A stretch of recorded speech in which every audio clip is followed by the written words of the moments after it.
Sejam bem-vindos a mais um Audit Talks. Me chamo João Jorge, sou Head de Comunicação da Audit Brasil e estamos aqui hoje para falar sobre licenciamento e regulamentação para lotes e comunidades planejadas. Estou aqui com Rita Martins, Diego Amaral e Paulo Gonçalves. E aí vamos bater esse papo, né? Se quiserem se apresentar, tem um tempo aí. E vamos encontrar aí os caminhos, né, para esse assunto. Primeiras mulheres sempre. Nada mais justo. Bom, meu nome é Rita Martins, sou advogada especializada em Direito Imobiliário e Urbanístico. Temos um escritório em Salvador, na Bahia, mas atuamos no Brasil inteiro, na estruturação de empreendimentos imobiliários de grande porte, começando esse apoio para o licenciamento do projeto, o registro e pós-venda também. Meu nome é Diego Amaral, como apresentado por você, João, e sou sócio do Dias e Amaral Advogados. O escritório tem sede em Goiânia, a gente tem uma filial em Rio Verde, no interior do estado, e assim como o escritório da Rita, que é uma referência para todos nós, também atuamos no Brasil inteiro, em toda a estruturação de negócios imobiliários, tanto na pré-concepção do empreendimento, quanto também no pós, né? Então a gente faz muito também o contencioso imobiliário, não só de loteamentos, comunidades planejadas, mas muita multipropriedade, incorporações convencionais, no Brasil todo. Muita coisa no Nordeste, no sul do país, com desenvolvimento nessa seara. E como a gente vai falar muito aqui de comunidades planejadas e loteamento, né, a gente tem sempre esse braço de loteamento do escritório atuando nas mais diversas localidades. Eu costumo até dizer, não sei se o Paulo concorda comigo, falei isso outro dia numa palestra, a gente tem aí faixa 1, né, do Minha Casa Minha Vida, vários loteamentos, né, de segmento econômico, mas certa vez eu ouvi essa fala e para mim fez muito sentido. O loteamento, especificamente, ele tem uma função social para o país que ele entra numa seara que o governo federal muitas vezes não consegue entrar, porque mesmo na faixa mais baixa de programas governamentais, você precisa de uma comprovação de renda, entre outras questões. O loteamento não. O empreendedor, muitas vezes, claro, na maioria das vezes busca um mínimo de comprovação de renda, mas o ambulante consegue comprar seu lote, o autônomo de forma geral consegue comprar seu lote em segmentos econômicos. Então é uma paixão que a gente tem no escritório, a gente atua há muitos anos em loteamentos, porque além de todo o trabalho jurídico, de projetos, ver o sonho do empreendedor acontecer, a gente sabe que comunidades planejadas e loteamentos de forma geral têm uma função social gigantesca, cumprindo inclusive as premissas do Código Civil brasileiro nesse sentido. Sou Paulo Gonçalves, sou sócio-diretor da Unity Arquitetos e eu sou urbanista. Na verdade, aqui fui convidado aqui para fazer o papel um pouco do cliente também, né? E do outro lado da mesa para a gente dar uma dinâmica aqui, porque o tema dos bairros planejados ainda é novo no Brasil, né? Existem casos muito específicos consolidados, mas agora que está se difundindo, né, na questão, principalmente o papel do Complan é enorme nisso tudo, e a gente está vendo em projetos que nós fazemos a importância da questão jurídica, né, na formatação. Então, até para colocar no tema da mesa, porque a gente percebe essa novidade até na dificuldade técnica das prefeituras, né, que está muito recente. Então, por exemplo, para nós, vamos colocar um caso muito específico, a formatação do bairro planejado, que entra com a questão da incorporação já junto com o loteamento, a questão nova para as prefeituras de uma lei de 2017, que a gente pode considerar que é a lei de condomínio de lotes, que ajuda muito a formatar esse tipo de empreendimento. 13465. 13465, né? Porque a 6766 de 79, ela está muito consolidada nas prefeituras.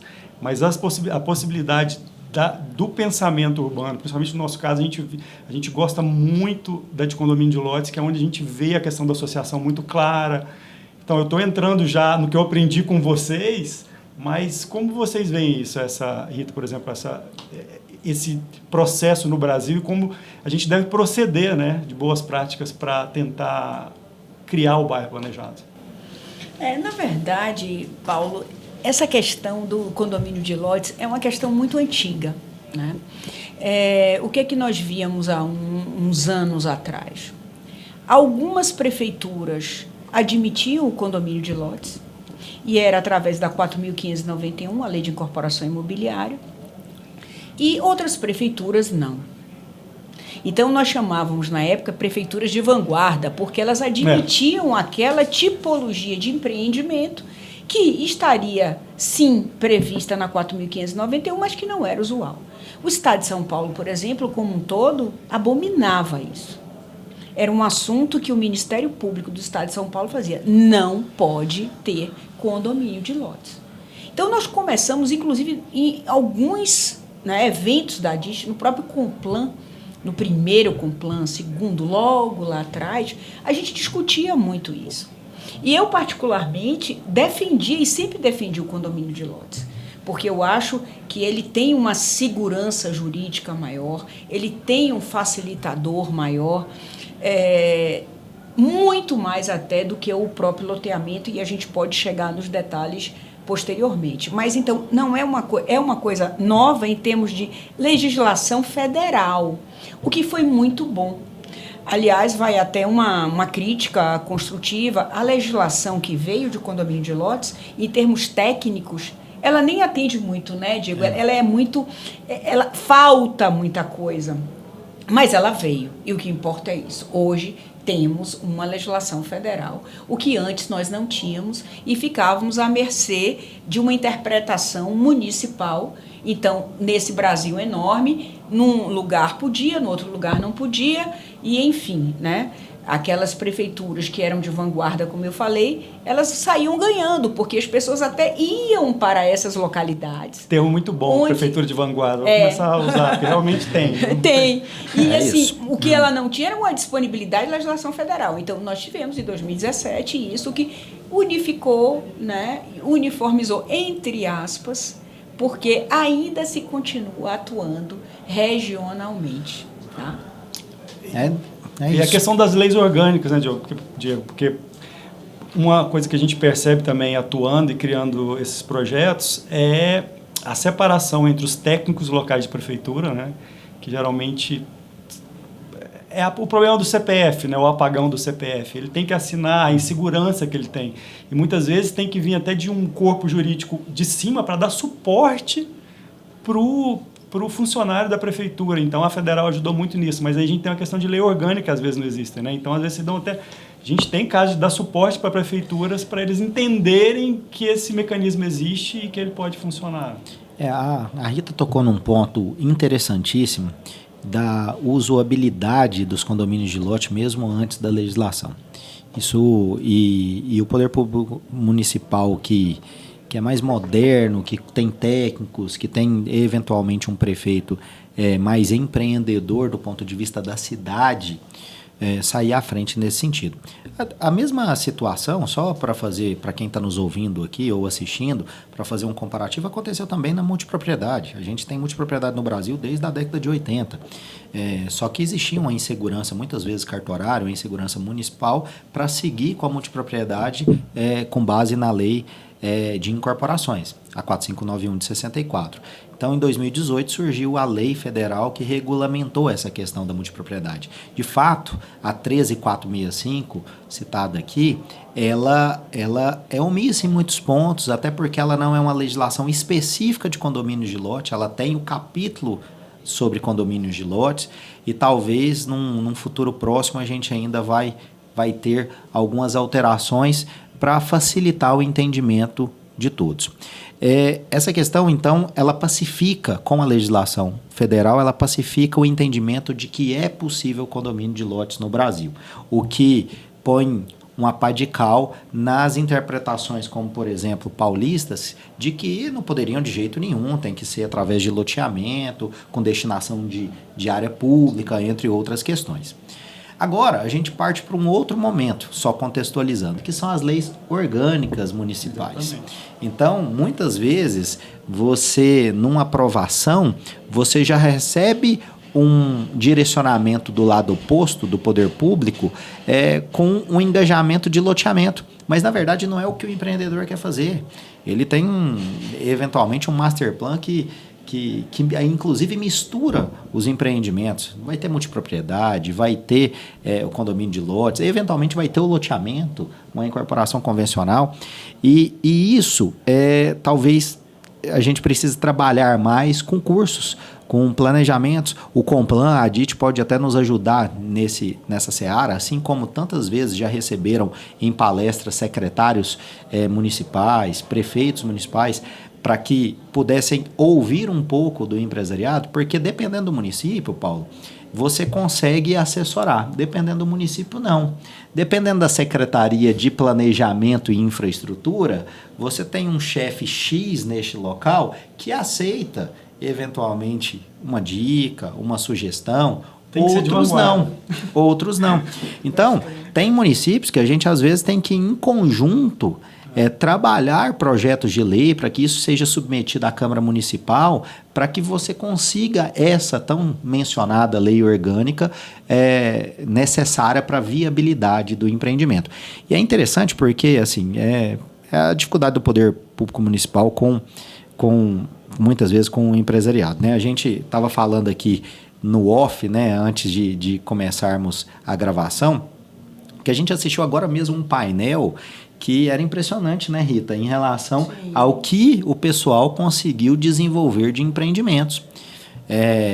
E todos os 4 palestrantes informaram que só conseguiram determinados empreendimentos por conta do trabalho conjunto com o poder público municipal. Para trazer de forma mais didática para quem está nos acompanhando aí, entenderem essa questão, lembrem de Balneário Camboriú. Balneário Camboriú só acontece da forma como acontece, o metro quadrado mais alto do Brasil hoje, porque existe uma parceria gigantesca dos empreendedores locais com o poder público. Então, naquela zona de praia que teve aumentada, entre outras questões, só aconteceram por conta dessas parcerias públicos-privadas para o desenvolvimento daquela região como um todo. Então, acho que talvez um aperfeiçoamento em relação à nova legislação, até porque a gente está falando do futuro do país, seria interessante em relação aos técnicos desses locais. E para nós como projetistas e que geralmente estamos com os clientes no primeiro momento, fica a importância do formato jurídico no início do projeto, né? Que ter o que eu quero ser, porque existem formatos diferentes que dão resultados diferentes. Então, essa importância do checklist e de ter essa visão anterior para a equipe, com a equipe jurídica já vindo de peso, aí eu estou dando meu feedback para até a Rita, de repente, poder falar um pouco mais como assessorar essa formatação inicial, né? Na verdade, o advogado é seu melhor companheiro, seu melhor amigo, ele tem que estar de mão dadas com você desde o início, na concepção do projeto, principalmente no caso de um projeto de longo desenvolvimento. Na verdade, na área imobiliária, tudo é de médio e longo prazos, né? Mas a comunidade planejada e os grandes loteamentos, desde a raiz até na concepção do projeto, é interessante a presença do profissional jurídico. Ele vai te alertar para uma série de coisas. Uma dor particular é flexibilidade de futuro e faseamento. Porque como você pode trazer, tendo uma fração ideal de condomínio ou não, mas ser flexível e ter, porque o que a gente tem como, ao contrário de que muitos pensam, como urbanistas e criadores de master plan, a única certeza que a gente tem é que o master plan não vai acabar como ele começou. Essa é a única certeza. Claro que não. Claro porque que não. Os players surgem, né? Sim. Então, ter essa visão jurídica Parceiros, flexível para não amarrar claro. alguma coisa com muita boa intenção e lá no futuro ser um tiro no pé, Sim. então é importante. Né? Anteriormente, estava conversando aqui com o Dani e com o Yannis, e justamente esse ponto que Rita tocou. Tipo, é preciso, na concepção do produto, ter uma comunhão de players, de stakeholders, que pensem aquele produto. Até porque mesmo um master plan, como você acabou de dizer, é um produto de década, que às vezes leva uma década para se concretizar ou ser implementado de fato. E ter toda Fiquem com essa frase, o master plan é uma trilha, não um trilho. Isso. E aí, uma coisa me chama a atenção, que é tipo assim, você tem um desenvolvedor movido pela emoção, primeiramente. Quero fazer. tenho condições de fazer. E aí ele vai botando as etapas em ordens não prioritárias. E aí vocês conseguem visualizar como seria essa prioridade? Porque anteriormente a turma estava falando sobre vendas. E é tão importante quanto toda a regra do jogo. O comercial, ele tem esse... É engraçado porque o empreendedor, no primeiro momento, ele tenta... A maioria deles, tá? Não todos. A gente tem os ideológicos, os apaixonados, que às vezes a gente tem até que cortar um pouquinho, porque ele eventualmente até inviabiliza o negócio. Certa vez, a gente estava assessorando um condomínio de chácaras na região de Goiás e o empreendedor queria colocar pedra portuguesa no condomínio inteiro. Então, o custo dele é lá em cima. Um extremo apaixonado. Outrora, você tem um empreendedor que visualiza apenas o VGV. Então, nisso que você está dizendo, a gente enfrenta essa situação onde o empreendedor já está com a cabeça no VGV sem entender as etapas. E eu diria que as etapas, até para dar um exemplo bem prático aqui, foi me lembrando de cases, né? A gente está, nesse momento, visualizando uma situação lá em Rio Verde, Goiás, onde o empreendedor está fechando um contrato de parceria com a família, num master plan muito grande, num lançamento em etapas, algo para ser desenvolvido ao longo dos próximos 15 anos. E a família no contrato no contrato de parceria está estabelecido que vai ter um comitê decisório em relação à escolha da administradora, a escolha, por exemplo, da equipe de vendas, em que pese o empreendedor ser quem vai tocar o negócio.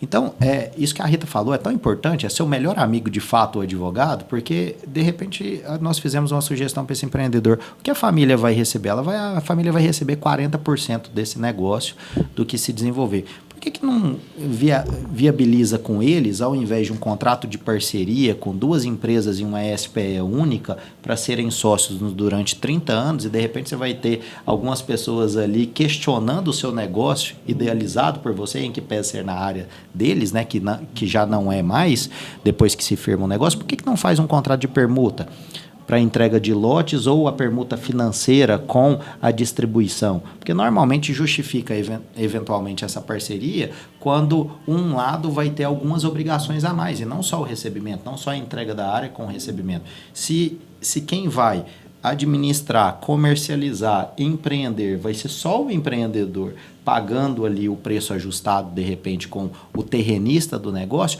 por que fazer neste formato de contrato de parceria? Eu trouxe esse exemplo aqui, muito claro, porque o negócio nem existe ainda. O projeto não foi nem aprovado ainda, mas eles já estão se amarrando pelos próximos 30 anos. E se amarrarem de forma equivocada, já se identificou que lá na frente eles podem ter problemas.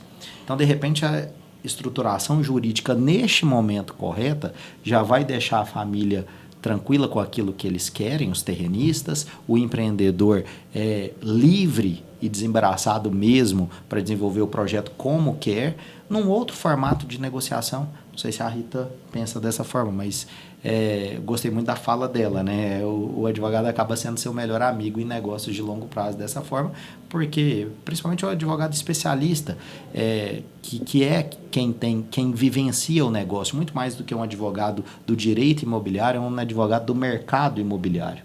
Porque ele está estudando o mercado, está entendendo o metro quadrado, está vendo quais são os impactos municipais que o Paulo colocou aqui, qual a forma de tratar, como trazer isso para reuniões. Às vezes a gente fica junto ao poder público fazendo ali uma série de reuniões, 3, 4, 5, para você conseguir viabilizar da forma como você quer. Às vezes compensa esperar 6 meses para que a lei seja aprovada do jeito que você quer, ao invés do que muitas vezes o empreendedor afoito, conforme você estava falando aqui, João.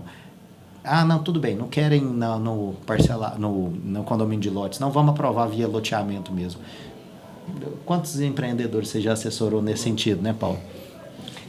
Eu acho que, assim, concordo com você, mas o seguinte, como o empreendimento é de longo prazo, a gente tenta prever o melhor e aconselhar o empreendedor o menos detalhe possível nessa largada, para que você possa, lá na frente, fazer pequenas modificações e, a depender da estruturação que você dá, você pode ficar solto Isso vai estar na raiz, né? Como a gente estava conversando aqui antes, assim, o melhor momento, o momento mais importante, às vezes as pessoas pensam, é o registro do empreendimento, porque isso viabiliza você vender, né? Você dispor.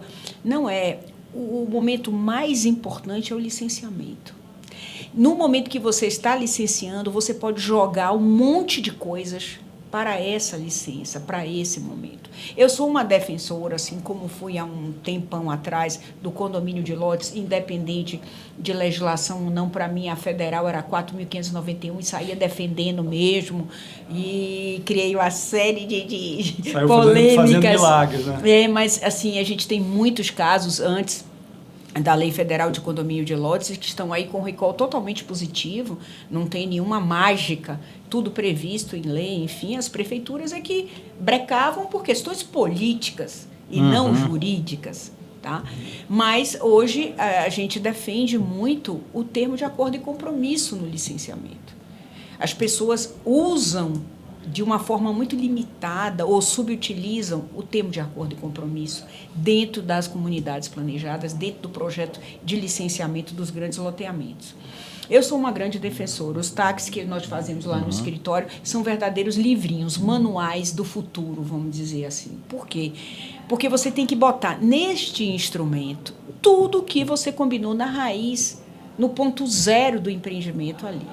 Aí, mas você não vai, no termo não é aquilo que você apenas descreve o loteamento, é composto de tantos lotes, quadras e etc., ruas e vias, não. Isso é o capítulo 1. O objeto do termo de acordo e compromisso. O mais importante vem depois, que são os regramentos, as contrapartidas. Você criar o direito adquirido neste instrumento. E no momento que você vai registrar o memorial de corporação do condomínio de lotes, ou o próprio loteamento, você registra antes, é o que nós aconselhamos, registrar o termo de acordo e compromisso. Outro dia ganhamos um processo enorme, porque o TAC estava registrado. Então, assim, uma questão de 10 anos depois da aprovação. E a gente acabou ganhando, e era uma coisa de extrema importância, né? Então, assim, o licenciamento, o foco no licenciamento. Isso, Diego, que você falou, não ter pressa. Gente, isso é muito importante. Como você disse aqui agora, vamos, já que não tem a legislação, vamos botar logo o loteamento, que eu preciso aprovar, preciso não sei o quê. Pode anotar. Você vai dar 2 passos para trás, vai dar 2 passos para frente, vai dar 3 para trás. Daqui a pouco, daqui a 4 anos, 5, você vai ter que voltar. Então, é importante que você fique no laboratório, que você fique no planejamento, com a equipe interdisciplinar, com seu querido advogado ali embaixo do braço, abraçado com o poder público. Não existe falar em comunidade planejada, em empreendimentos de grande impacto urbano, sem estar abraçado com o poder público, né? De lua de mel, vamos dizer assim. Porque senão não viabiliza. Mas, Rita, me levantou aqui um ponto, essa relação com o poder público, por exemplo. De tempos em tempos, muda-se, não é? E como é a segurança para um empreendedor nessas Sensacional mudanças? isso que você falou. Por isso que eu amo o TAC, o termo de acordo e compromisso. É um instrumento que, ao longo do tempo, ele vai lhe ajudando cada vez mais. Eu já conversei com empreendedores que já chegaram na nossa mesa para conversar, trocar ideias, que nunca fizeram um TAC e já fizeram um monte de loteamentos. E o TAC se resume a um descritivo do empreendimento. Não, são todos os acordos, são todos os acertos. Até de IPTU se fala no TAC. Até da questão futura tributária. A infraestrutura que vai ser feita em etapas, dos habites parciais, dos termos de conclusão parciais. Então, o tempo vai passar? Vai. E esse é um aspecto extremamente relevante para empreendedores de longo prazo. E esse é um dos... Existem outros instrumentos, outras formas de você também tentar se precaver e assegurar essa flexibilização, mas o termo de acordo de compromisso te garante, inclusive, juridicamente. A Rita, enquanto ela falava, eu estava pensando aqui, né? Eu sinto que alguns empreendedores, talvez pela falta de assessoria necessária, muitas vezes ficam preocupados e até receosos com o termo TAC, porque remete a algo que vem junto com o Ministério Público. É o trauma do ajuste de conduta, né, Diego? É o trauma. Então, o trauma traz essa visão. Eu já penso diferente, porque se você fez o termo de compromisso, né, e se eventualmente esse termo de compromisso tem até a participação do Ministério Público, e você está legitimado com a lei debaixo do braço, fazendo tudo certinho, que a maioria, a gente não pode presumir má fé de ninguém, a maioria dos empreendedores tem boa fé. Muitas vezes os erros são muito mais por desconhecimento de algo do que por má fé necessariamente. Então, eu acho até que ele te dá muito mais segurança. A sua pergunta aqui em relação à troca de governo que acontece de tempos em tempos, ela vem totalmente legitimada quando você realmente tem esse ajuste de conduta e se ele ainda tem essa participação do Ministério Público, porque se tem algo que os poderes públicos de forma geral, seja ele estadual, federal ou municipal, se preocupam muitas vezes com essa fiscalização do Ministério Público, né?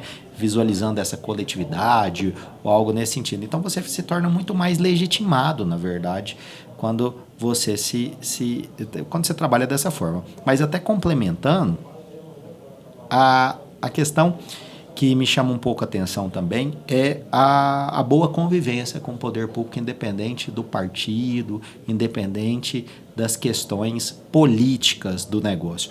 A Rita colocou agora mesmo que muitas vezes, antes mesmo da lei da 13465, os condomínios de lote eventualmente esbarravam em algum poder público municipal, não por questões legais, jurídicas, mas por questões políticas. E aí a gente tem, principalmente nos interiores do país, muitas vezes empreendedores que estão de um lado político da cidade, eventualmente quando se troca tem alguma dificuldade maior em relação a essas questões, mas o que eu sempre falo, trabalhando certinho, buscando as orientações adequadas e sendo isento às questões políticas, não isento no sentido de discussões políticas, mas isento no sentido de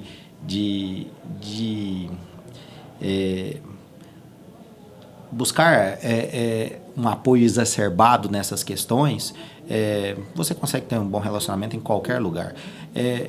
É muito complicado falar sobre esse assunto que você colocou, porque a gente tem ainda cidades no país, Mato Grosso, interior do estado de Goiás, eu imagino que no Nordeste também, a Rita pode falar, que a gente tem ali forças políticas de famílias que estão há muitos anos, que passam de gerações para gerações.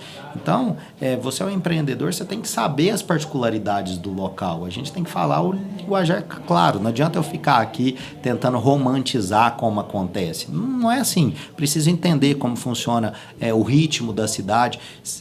Tempo atrás eu estive em Querência, no Mato Grosso, posso falar porque é algo público, para despachar sobre um bairro planejado, especificamente no Ministério Público, no cartório. A cidade simplesmente para meio-dia. Todas as lojas e poder público, fórum, entre outras situações, fecha meio-dia, volta 2 horas da tarde. Eu cheguei 11h30, eu tive que esperar até a hora. Onde que acontece isso em São Paulo, Salvador, Goiânia? Não acontece, você funciona o tempo inteiro. Então, mas é o ritmo da cidade, tem locais que funcionam dessa maneira. Então, acho que essa sua pergunta ela é provocante, mas precisa saber onde cada empreendedor está entrando. Só complementando um pouco, essa questão da interface com o poder público, ela é bem interessante porque nós, por exemplo, quando nós chegamos para apresentar um projeto, apresentar estruturação jurídica desse projeto, o que é que a gente pretende fazer e, principalmente, mostrando que ninguém está inventando nada, que isso está na legislação, hoje tem a lei federal, né? Então, que isso está previsto e que os municípios já fizeram e que agora é a hora daquele município fazer. Exatamente.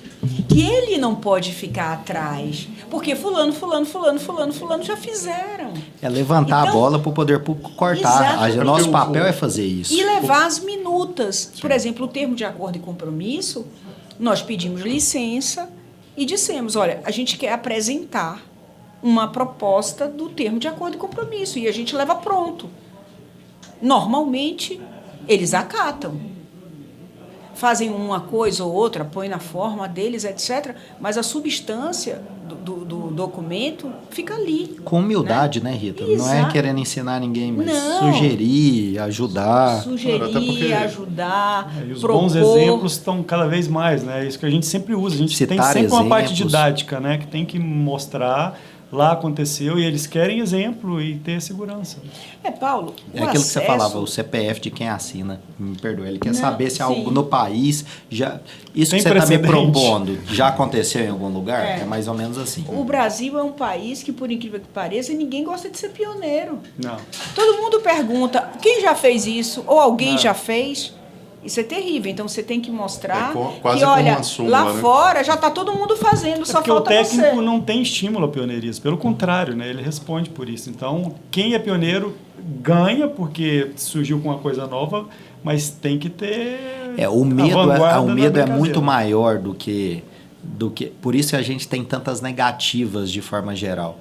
Porque realmente, assim, a gente vem de um histórico no país de muita dificuldade, né, em relação à corrupção, entre outras questões, situações que são públicas e notórias. Então, quando você tem um técnico que responde pela assinatura do CPF, inclusive depois, depois do mandato dele, eventualmente, depois que ele tenha até saído do poder público, ele pode inclusive responder, se ele não tiver a segurança, e aí essa segurança tem que vir, como a Rita colocou, com exemplos, com a legislação, com toda a estruturação, fica muito mais difícil. Eu não esqueço uma oportunidade muito interessante que houve. Nós estávamos apresentando um projeto numa prefeitura e eu falando da lei federal, etc. Aí eu falei, inclusive a lei, parabéns, porque vocês já têm essa previsão legal aqui na legislação de vocês. E eu afirmando, o cara falou, é? Quer dizer, o técnico da secretaria falou, é? Aí eu falei, no artigo tal, tá aqui, eu estou trazendo para vocês.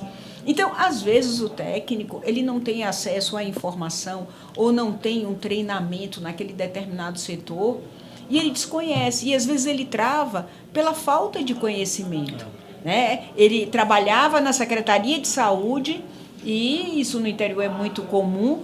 Ele resolveu ter uma transferência ou pedir uma transferência e ele caiu de paraquedas na Secretaria de Desenvolvimento Urbano e não houve tempo ainda de saber ou conhecer a legislação e você já chega com tudo pronto e mostra para ele que é viável, que é previsto. Isso dá uma tranquilidade. Eu vejo que é uma dificuldade nesse ponto, até pegando um pouco desse gancho, que alguns empreendedores têm, Paulo, é às vezes uma economia, que na minha visão é uma economia boba, com custo de técnicos específicos, e aí sim privados, o advogado, eventualmente o arquiteto, até nessa fase inicial. Porque não adianta chegar, as coisas não funcionam assim.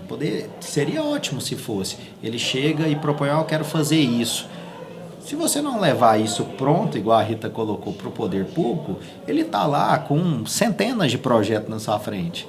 E centenas de projetos que seguem um beabá que ele já tem conhecimento, que eventualmente já é o loteamento, que é desde 79 todo mundo faz dessa forma. E às vezes sem estrutura. Sem ajuda, sem apoio. Tem uma coisa, eu sou entusiasta da tecnologia e eu trilhei boa parte da minha carreira em startups. E hoje, muito se conversa em alguns municípios sobre sandbox.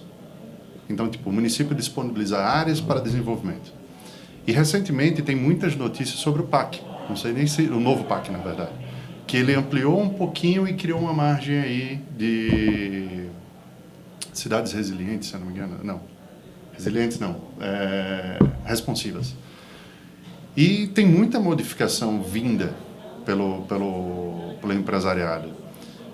Esse movimento é o caminho para se encontrar novas oportunidades e novas condições jurídicas para poder desenvolver mais comunidades planejadas no país?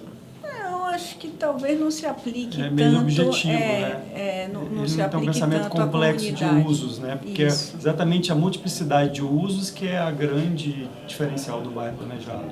Então, essa é uma resposta específica, às vezes até pode direcionar uma ancoragem para uma cidade criativa, trazer o pensamento, mas é uma parte de um todo. Né? Acho que para dar uma resposta mais complexa, não, né? Isso não é o fundamental. Talvez seja algo acessório interessante, pode contribuir em um projeto ou outro, mas é o que o Paulo falou, é um conjunto de situações, né?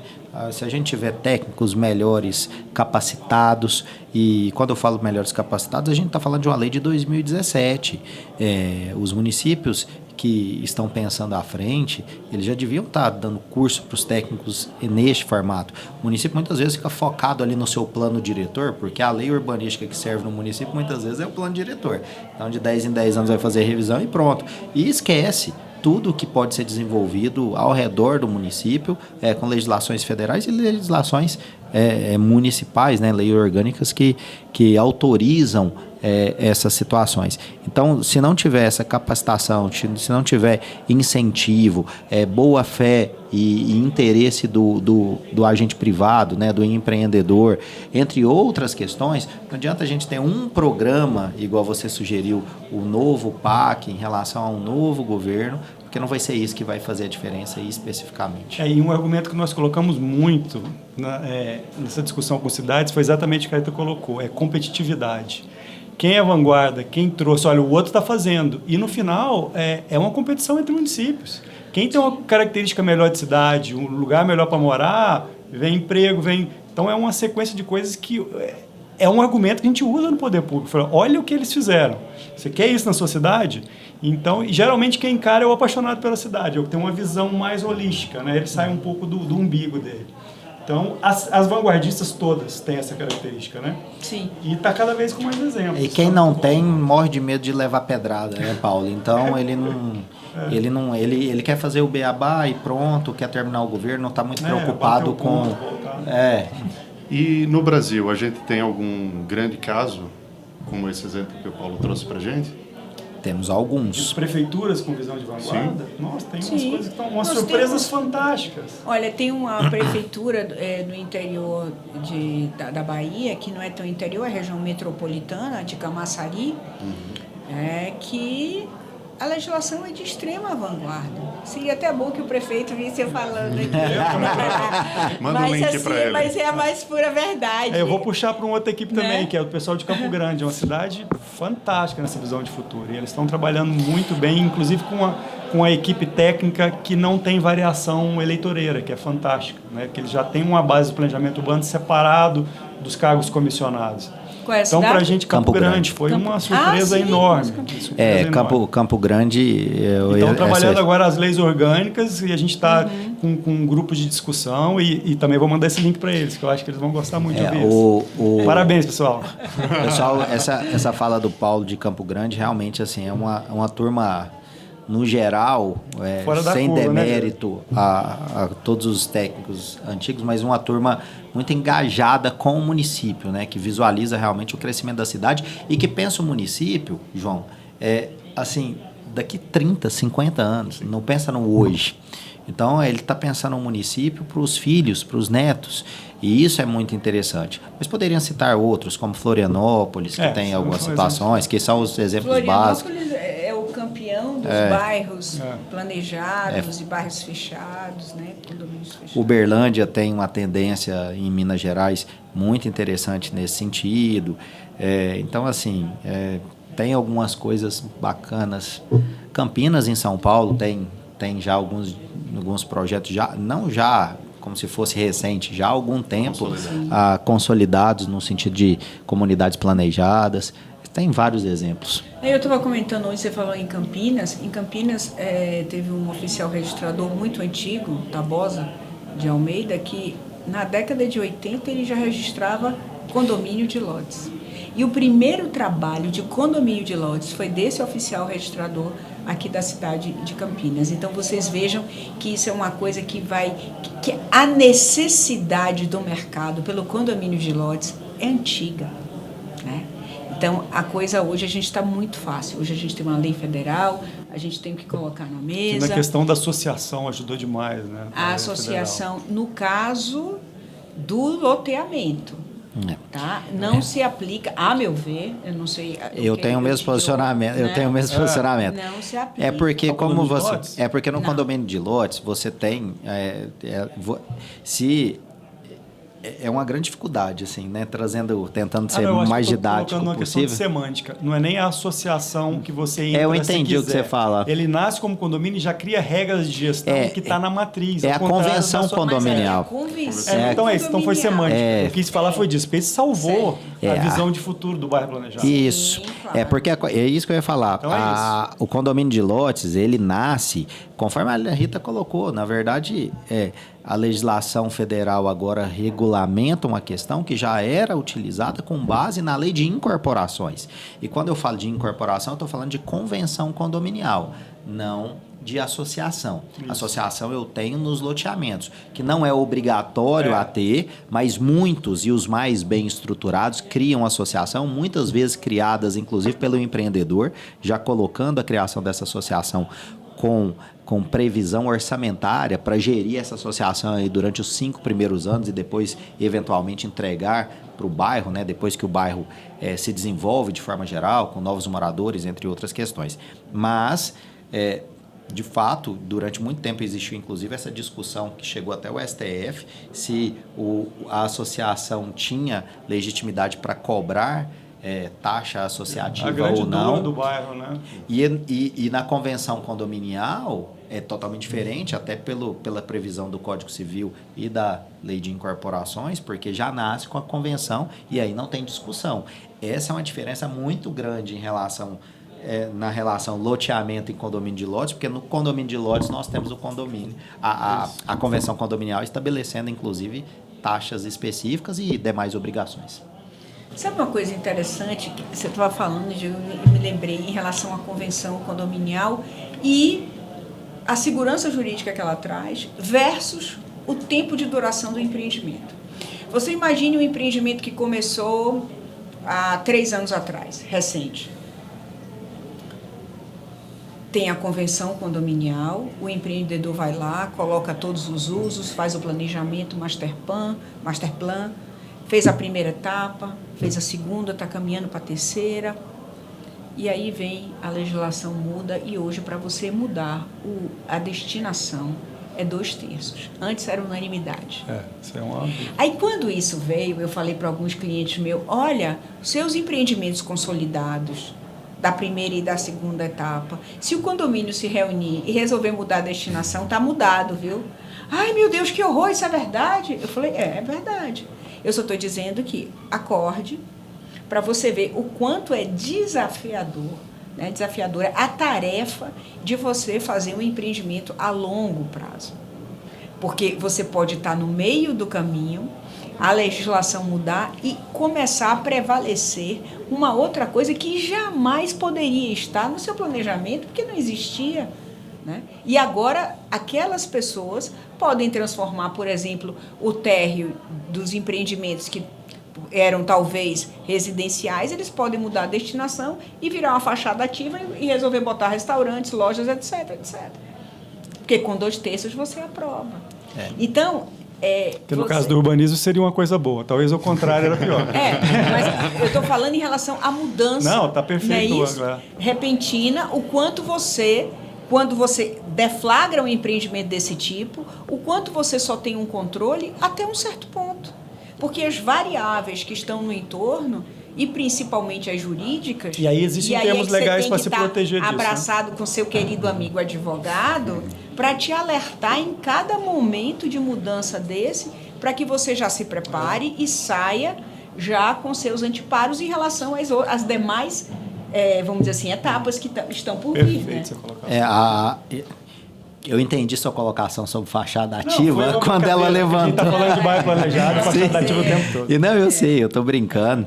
E esses dias eu estava até... Aí um parêntese aqui na nossa fala, né? Eu estava estudando alguns cases de Gramado, no Rio Grande do Sul. Impressionante o tanto de empreendimento com fachada ativa na cidade e o tanto que isso muitas vezes é bom para a cidade. Mas foi um parêntese na fala, eu queria fazer um comentário aqui sobre o que a Rita disse, que faz realmente muito sentido e aí faz mais sentido você ter realmente esse profissional de confiança desde o início e especializado na área, porque esse profissional, alguns, com todo respeito a todos os colegas advogados, mas existem eventualmente empreendedores que têm ali o seu advogado de confiança, que não necessariamente seja um advogado da área imobiliária, e às vezes ele não tem essas preocupações, não por má fé, mas por até desconhecimento. Porque, de fato, Paulo, como você falava, existem algumas maneiras jurídicas de tentar proteger algumas questões como essas colocadas pela Rita, principalmente em empreendimentos que vão se desenvolver ao longo de muitos anos, talvez até mais de décadas. Então, tem que trabalhar, de repente tem que trabalhar a reserva de algumas unidades junto ao empreendedor, para que ele tenha um poder de voto interessante, entre outras questões, para conseguir controlar essa situação. Porque, de fato, é isso. Se não tem essa preocupação e, de repente, se consegue, através de uma associação que pode ser criada por qualquer morador posteriormente, e se consegue viabilizar, de repente, o quórum mínimo que a legislação estabelece, você perde o controle daquilo tudo que você estava planejando. E aí não é legal, né? Não, já. Pessoal, a gente tem papo para mais de um dia aqui, né? Então, vamos chegar nas considerações finais para vocês aproveitarem mais do evento. Tá bom? Foi ótimo. E agradecer, né, a cada um de vocês pelo papo, e isso é o que a gente está fazendo na DIT com mais frequência, né? Trazer esse conteúdo e uma régua para novos entrantes. Todo mundo que nos assiste agora consegue conhecer um pouco mais do que fazemos aqui nos seminários. Eu gostaria, inclusive, complementando o que você está falando, João, nós temos uma comissão de direito imobiliário e urbanístico constituída, a qual eu coordeno hoje, e nós estamos à inteira disposição dos associados da DIT, tá? Para que a gente possa criar fóruns, criar reuniões, discutir, chamar pessoas profissionais da advocacia, do urbanismo, a gente trocar ideias, que nem nós estamos fazendo aqui, porque esperar um evento por ano é muita coisa ao mesmo tempo, né? Então, como nós começamos esse ano agora, de 2023, a trabalhar com as comissões, na verdade, ainda não deu muito tempo da gente se estruturar, mas a gente está à disposição, tá? Qualquer associado novo ou mais antigo que queira apresentar uma proposta de discussão de um determinado assunto, ou queira trazer o case dele de empreendimento para a mesa, para nos ouvir, eu acho que é por aí. Tá? Até uma avaliação de conselho, talvez, né? Tipo, hein? Uma avaliação de conselho, num estudo preliminar. Não seria nenhum conselho, nada tão formal, seria uma discussão dentro do ambiente da comissão, né? Obviamente, se quiser o sigilo, teria esse sigilo para que a gente possa discutir o assunto, um caso concreto, ou se não, um caso hipotético, enfim. Aqui a intenção é colocar à disposição a nossa comissão de direito urbanístico e direito imobiliário, tá? Eu acompanho aí esse trabalho que a Rita está falando e ratifico totalmente a ideia, né? A ideia, inclusive, da DIT em criar comissões foi nesse sentido.